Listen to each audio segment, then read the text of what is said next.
19 février 2020, une rue calme de Brisbane. Anna Clark, 31 ans, attache ses 3 enfants dans la voiture pour les emmener à l'école. À 8h25, son ex-mari surgit, bondit sur le siège passager avec un bidon d'essence, bloque les portières et met le feu. En quelques secondes, la voiture explose. Anna s'extirpe en flammes et hurle « Mes bébés !» Pendant que les voisins tentent de la sauver, les 3 petits, Alia 6 ans, Liana 4 ans et Trey 3 ans, brûlent vifs à l'intérieur. Ce n'était pas un accident, c'était la vengeance finale d'un homme qui refusait qu'on lui dise non.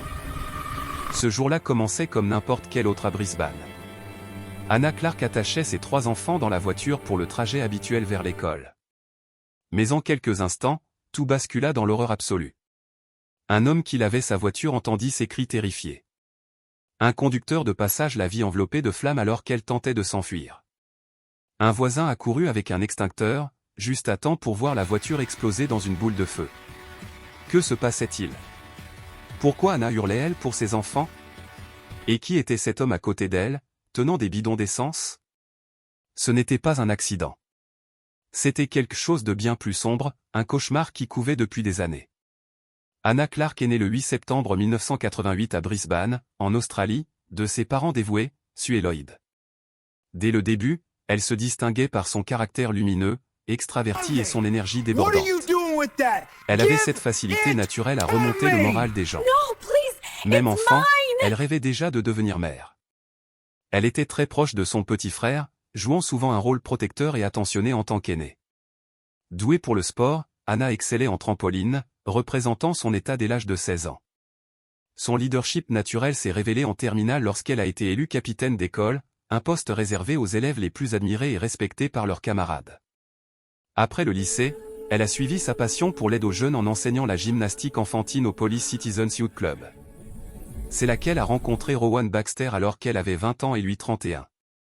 Une rencontre qui allait changer le cours de sa vie pour toujours. Rowan, né le 9 mai 1977 en Nouvelle-Zélande, avait grandi dans le chaos et l'instabilité. L'emprisonnement de son père pendant son enfance l'avait profondément marqué. Les membres de la famille se souvenaient de Rowan comme d'un enfant instable, avec une cruauté inquiétante. Une cousine avouait même avoir eu peur de lui, reliant son comportement à une histoire familiale ancrée dans la misogynie. Malgré ses débuts difficiles, Rowan s'était lancé dans le sport, jouant au rugby pour Tanga Boys College avant de signer un contrat avec l'équipe de rugby à 13 des New Zealand Warriors en 2005. Bien qu'il ait fait partie de l'équipe, il n'a jamais joué en match officiel, touchant seulement un modeste contrat de $10 000 par an. Pourtant, il se présentait souvent comme un ancien joueur professionnel de rugby, utilisant ce titre pour se valoriser dans sa vie personnelle et professionnelle. Ceux qui connaissaient Rowan le décrivaient comme extrêmement compétitif, dominateur et prompt à la colère. Il avait un besoin obsessionnel d'imposer sa supériorité et ne supportait pas le rejet. Avant de rencontrer Anna, Rowan avait déjà été marié et avait un fils de cette union. Il s'était marié à 18 ans alors que sa femme n'en avait que 16.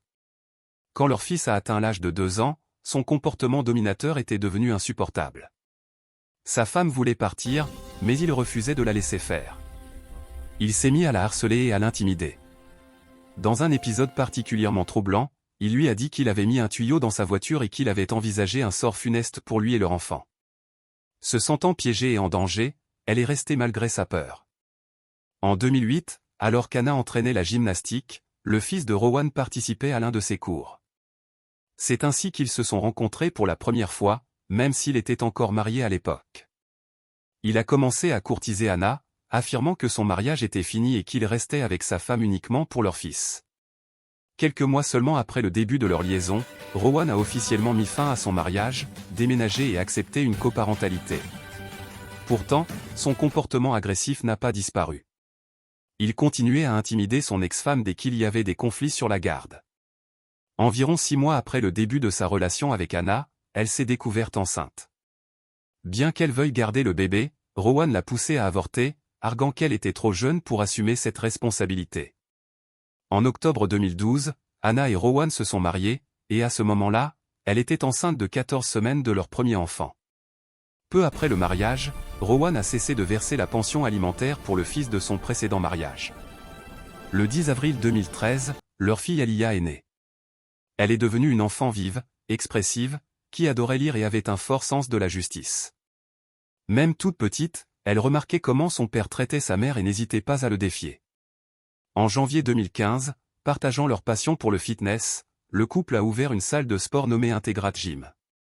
Bien que les parents d'Anna et un autre investisseur aient financé l'affaire, le business a peiné à décoller. Pendant cette période, leur deuxième fille, Liana, est née le 19 mars 2015. Elle avait une présence douce et apaisante, jouant souvent le rôle de médiatrice à la maison. Ressemblant beaucoup à Anna, elle essayait de calmer son père quand il explosait de colère. Leur troisième et plus jeune enfant, Trey, est arrivé le 4 décembre 2016. Trey, très attaché à sa mère, adorait courir et jouer, mais était le plus heureux quand il était près d'elle. Au fil des années, le comportement de Rowan est devenu encore plus dominateur et hostile. Sa possessivité envers Anna s'est accentuée. Il a encore réduit son indépendance en exigeant qu'il partage un compte Facebook commun, lui interdisant d'en avoir un personnel. Petit à petit, il l'a isolé de sa famille autrefois très proche, limitant sévèrement ses contacts avec eux. Son besoin de contrôle s'étendait aux enfants. S'ils ne rangeaient pas assez vite, il jetait leurs jouets. Il annulait les activités qu'ils attendaient avec impatience pour punir Anna. Une fois, après une dispute, Rowan est parti de la maison avec les enfants en pleurs. Anna a appelé sa mère pour parler, mais plus tard, Rowan lui a répété toute la conversation mot pour mot. Quand elle lui a demandé comment il savait, il a dit à un collègue qu'il avait laissé son téléphone enregistré par accident. Le collègue a exprimé son inquiétude, soulignant que enregistrer Anna en secret était mal, mais Rowan a balayé cela d'un revers de main. Il exerçait aussi un contrôle sur leur vie intime, exigeant une obéissance quotidienne, et si elle refusait, il provoquait des disputes qui rendaient sa vie infernale. Dans un incident particulièrement effrayant, il a fracassé sa montre dans une explosion de violence avant de claquer la porte. Terrifiée qu'il ne se fasse du mal, Anna a appelé sa mère en panique. Craignant le pire, ses parents ont sillonné Brisbane à sa recherche. Quand Rowan est rentré, il a prétendu être allé dans le parking d'une église et avoir failli mettre fin à ses jours. En novembre 2019, Anna avait atteint sa limite. Désespérée de s'échapper, elle a contacté un centre de ressources contre la violence familiale, partageant ses peurs et son incertitude sur la façon de partir en sécurité. Convaincue que Rowan surveillait chacun de ses mouvements. Avec leur aide, elle a élaboré un plan d'évasion. En décembre 2019, elle l'a mis à exécution. Prenant seulement l'essentiel, Anna a récupéré Alia à l'école et s'est rendue directement chez sa meilleure amie. Elle a laissé son téléphone dans la voiture, croyant que Rowan la traçait. Le lendemain, elle s'est installée chez ses parents. Le 4 décembre, Rowan a contacté Relationship Australia, une organisation qui aide les familles en crise. Ils lui ont proposé un rendez-vous de counseling pour le 10 décembre, mais il n'a jamais confirmé ni venu. 10 jours plus tard, le 14 décembre, il s'est rendu chez son médecin et a révélé qu'Anna l'avait quitté en emmenant les enfants. Il a admis lutter contre le contrôle et a fondu en larmes en exprimant des regrets pour son comportement. Il est revenu le 16 décembre pour un rendez-vous de santé mentale et on lui a prescrit du Mazepam, un médicament souvent utilisé pour les troubles du sommeil. Pendant ce temps, le 6 décembre, Anna a cherché une protection légale. Elle s'est rendue à la police où on lui a conseillé de demander une ordonnance de protection contre la violence domestique contre Rowan, mais elle a hésité, craignant que cela ne le provoque davantage. Malgré ses inquiétudes, Anna a continué à communiquer avec Rowan, espérant qu'il reste impliqué avec les enfants. Il continuait à la manipuler, la poussant à penser aux enfants et suggérant qu'elle les abîmait en partant. Il a aussi commencé à dire à ses parents qu'elle était mentalement instable, affirmant n'avoir rien fait de mal. Cela s'est transformé en un cycle épuisant. Rowan promettait de ramener les enfants, puis changeait d'avis au dernier moment, plongeant Anna dans la panique. Son harcèlement s'est intensifié, reproduisant le comportement qu'il avait eu avec son précédent mariage. Il apparaissait sans prévenir, entrant chez ses parents et la suivant. Le 26 décembre 2019, il devait ramener les enfants après les avoir eus pour la journée.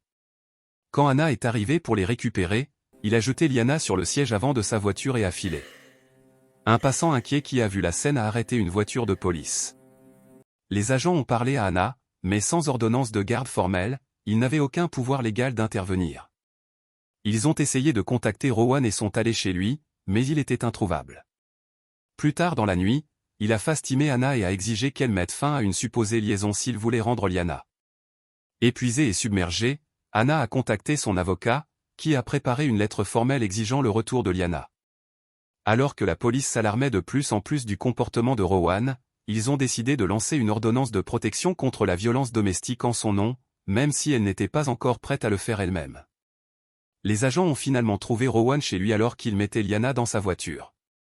Ils l'ont informé de l'ordonnance du tribunal, qui lui interdisait de s'approcher à moins de 100 mètres d'Anna ou des enfants jusqu'à une audience pour décider de la garde permanente. La police a alors pris Liana en charge et l'a ramenée à Anna. Rowan était interdit de contact avec quiconque jusqu'au 4 janvier 2020, date à laquelle ils devaient tous comparaître au tribunal. Lors d'un contrôle de bien-être, les agents ont remarqué que Liana semblait effrayée. Depuis l'enlèvement, elle avait développé une forte anxiété de séparation et refusait de lâcher sa mère des yeux. Les autorités ont conseillé à Anna d'emmener les enfants chez Shieldawar Psychologie pour du soutien, bien qu'ils n'y soient jamais allés dans le cadre du processus policier. Anna a soumis une déclaration détaillée décrivant les abus qu'elle avait subis. Elle a expliqué que Rowan la forçait à avoir des relations sexuelles chaque soir tout en la dégradant verbalement. Il l'insultait, la traitant de dégoûtante et comparant l'intimité avec elle à, selon ses mots, coucher avec un sot. Anna a aussi révélé qu'elle craignait depuis longtemps pour sa vie et celle de ses enfants. Rowan avait décrit en détail un plan pour tuer son ex-femme, leur fils et lui-même. Cela terrifiait Anna à l'idée qu'il puisse tenter la même chose avec elle et les enfants. D'autres preuves du comportement troublant de Rowan sont apparues sur les réseaux sociaux. Dans plusieurs vidéos qu'il a postées, il jouait de manière dangereusement brutale avec les enfants, franchissant parfois la ligne de la violence pure. Dans un clip particulièrement choquant, il les forçait dans un bain de glace pendant que le petit trait pleurait sans arrêt. Malgré tout cela, Rowan continuait à déformer l'histoire à son avantage. Même au moment où Anna soumettait sa déclaration, il a contacté la police, insistant qu'il se sentait menacé par elle. Le 29 décembre 2019, Rowan a assisté à sa première séance de counseling, qu'il présentait comme un traitement de santé mentale. Selon les notes de séance, il a admis des problèmes de jalousie et reconnu qu'Anna était partie à cause de son comportement dominateur. Pourtant, aucune évaluation approfondie du risque de violence familiale n'a été effectuée.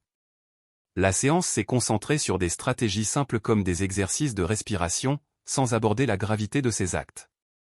Son évaluation de santé mentale a indiqué une dépression et une anxiété modérée, et il a nié toute intention de se faire du mal ou d'en faire à autrui. Le 31 décembre, il est revenu pour une autre séance où il a mentionné qu'une ordonnance de protection avait été prise contre lui. Il a prétendu qu'Anna avait tout inventé et qu'il était dévasté d'être séparé de ses enfants. Les notes montrent qu'il a discuté avec le conseiller du poids émotionnel de cette séparation. Pourtant, une fois de plus, aucune évaluation formelle du risque n'a été réalisée. Rowan a continué le counseling, revenant le 6 janvier. Ce jour-là, il s'est plaint que leur salle de sport avait fermé et a blâmé Anna d'avoir parlé de leurs affaires privées, ce qui, selon lui, avait ruiné sa réputation. Il disait vouloir la garde partagée malgré les préoccupations croissantes. Toujours pas d'évaluation du risque, et la séance s'est concentrée sur des moyens de coping comme essayer de nouvelles activités.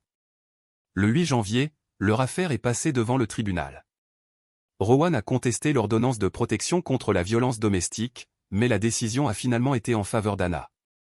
Le tribunal a statué qu'il était interdit de commettre toute forme de violence familiale, d'exposer les enfants au danger, de s'approcher à moins de 100 mètres du domicile d'Anna ou de la contacter pour toute raison non liée aux enfants. Ignorant ce revers, Rowan a cherché des conseils juridiques auprès d'un service pour hommes le 17 janvier.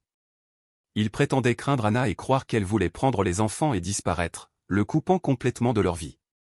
Pendant ce temps, son comportement devenait encore plus inquiétant. Il commençait à fréquenter les mêmes cafés et magasins qu'Anna. Des rencontres bien trop fréquentes pour être des coïncidences. Elle était de plus en plus convaincue qu'il avait placé un traceur sur sa voiture. La surveillance de Rowan s'est intensifiée après une autre séance de counseling le 21 janvier, durant laquelle il insistait sur le fait qu'on le dépeignait injustement comme mentalement instable pour limiter son accès aux enfants. Déterminé à faire annuler l'ordonnance, son avocat a envoyé une lettre au tribunal arguant qu'Anna n'avait demandé la protection que pour récupérer Liana. Le 23 janvier, le tribunal a rendu sa décision finale sur la garde, accordant à Anna la garde exclusive tout en donnant à Rowan les week-ends alternés avec les enfants. Toutes les 2 semaines, il devait rester chez lui du jeudi au vendredi, avec des vacances partagées et des appels FaceTime programmés. Tous les échanges devaient avoir lieu au domicile des parents d'Anna. Malgré ces arrangements formels, les enfants étaient clairement perturbés par la situation. Ils exprimaient souvent leur réticence à voir leur père, surtout Alia. Lors d'un séjour, Alia a appelé Anna en pleurs, disant qu'il roulait quelque part mais qu'elle ne savait pas où on les emmenait. Le 31 janvier, Rowan a ramené très plus tard que prévu. Quand Anna a détaché son fils de la voiture, elle a remarqué des photos explicites d'elle-même laissées bien en vue. Secouée, elle a pris les photos et s'est tournée pour rentrer. Mais Rowan est soudain sorti de la voiture et lui a tordu le poignet dans le dos. Alarmée, la mère d'Anna a immédiatement appelé la police. Rowan a tout nié et a tenté de déposer une ordonnance de protection contre Anna en représailles. Un médecin a plus tard confirmé que Anna avait une entorse au poignet et lui a mis une attelle. Elle a signalé à la police l'agression et la violation de l'ordonnance. Mais quand les agents ont tenté d'interroger Rowan, il a refusé de parler sans avocat. Pendant ce temps, la vie de Rowan s'effondrait. Il a perdu son emploi de personnel traîné et les avocats d'Anna ont informé son équipe juridique qu'en raison du dernier incident, elle ne respecterait plus l'accord parental, signifiant que Rowan n'aurait plus accès aux enfants. Fou de rage, il s'est laissé consumer par la colère. Il se voyait comme la victime, et son refus de reconnaître ses actes n'a fait qu'approfondir son ressentiment envers Anna. Malgré la violation de l'ordonnance, la police ne l'a pas arrêté immédiatement, se contentant d'une convocation au tribunal. Il a aussi été accusé d'agression simple pour la blessure au poignet d'Anna. Le 17 février, Rowan s'est rendu dans un magasin de bricolage et a acheté des attaches en plastique, un bidon et de l'alcool dénaturé. Le lendemain, il a rempli le bidon avec 5 litres d'essence. En faisant ses achats, il a aussi pris 3 œufs Kinder Surprise et des sucettes. À 15h28 le 18 février, il a contacté Youth and Family Service pour demander un programme de soutien pour hommes. 30 minutes plus tard, il a appelé une ligne d'aide pour hommes avec la même demande. Ce soir-là, à 18h25, il a téléphoné à un ami en larmes, disant qu'il ne pouvait plus voir ses enfants. Lors de l'appel FaceTime prévu, après un long silence, il n'a pas parlé, restant simplement là à pleurer. Sentant que quelque chose n'allait pas du tout, Anna a eu la certitude glaçante que le danger était imminent. Elle a confié à sa mère qu'elle devait rédiger un testament parce que si Rowan la tuait, il irait en prison et quelqu'un devrait élever les enfants. Elle a aussi dit à une amie à la salle que Rowan allait faire du mal aux enfants ou pire. Ses pires craintes étaient sur le point de se réaliser. Le matin du 19 février 2020, Anna et sa mère ont suivi leur routine habituelle en allant à la salle de sport. Ensuite, Anna est rentrée à 6h20, puis est ressortie pour prendre un café pour elle et sa mère. Elle s'est ensuite assise sur le lit de sa mère, buvant son café pendant que sa maman se préparait pour le travail. Les enfants restaient tout près.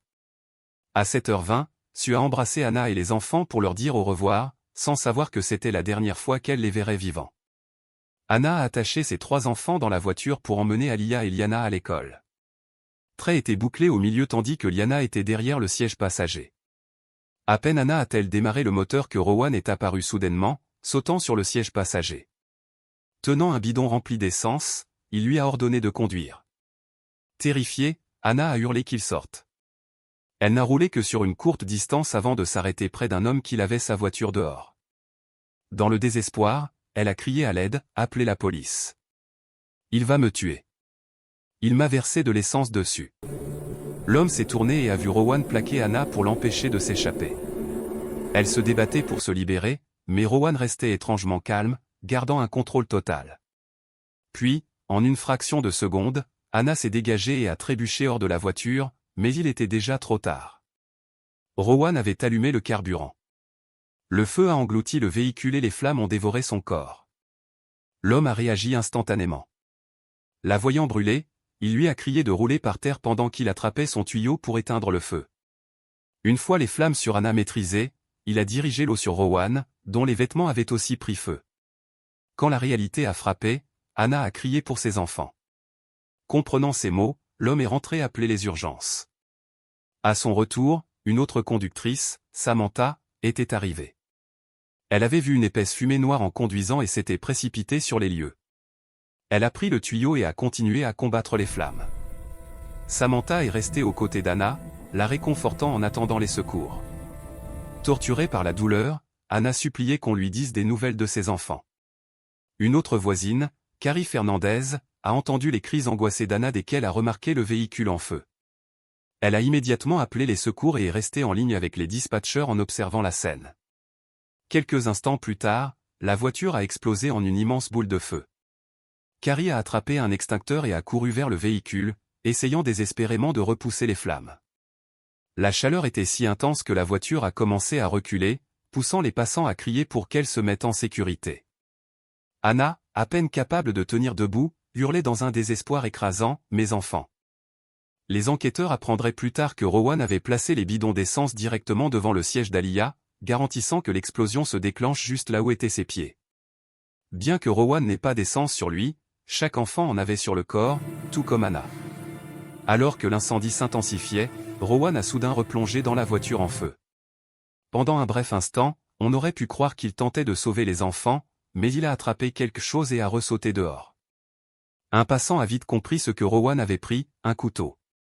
Comprenant le danger, il a crié un avertissement à Carrie Fernandez, qui essayait encore de maîtriser le feu avec l'extincteur. Elle s'est reculée alors que Rowan, maintenant armé, se préparait à son acte final. Sans hésiter, Rowan s'est agenouillé, a placé la pointe du couteau contre sa poitrine et s'est jeté dessus. Il s'est recroquevillé au sol et est mort peu après. La destruction causée par Rowan ne pouvait être réparée. En un seul matin, il a mis fin à la vie de ses 3 enfants, Aaliyah, Liana et Trey, et a laissé Anna brûler sur presque tout le corps. Même quand les premiers secours sont arrivés, Anna ne pensait qu'à ses enfants. Elle suppliait sans cesse « Ils vont bien ? Quelqu'un les a sortis ?» Mais les paramédics connaissaient déjà la réalité. Aucun mot ne pouvait atténuer sa souffrance. Au lieu de cela, ils l'ont encouragée à se concentrer sur sa propre survie. Sachant qu'elle n'avait que quelques instants avant de perdre connaissance, Anna a appelé son père. Quand Lloyd Clark a décroché, il n'a entendu que du silence. Pensant à un appel accidentel, peut-être d'un des enfants, il a raccroché. Ce n'est que plus tard qu'il a découvert la signification tragique de cet appel. C'était Anna, incapable de parler, tentant une dernière fois de joindre son papa.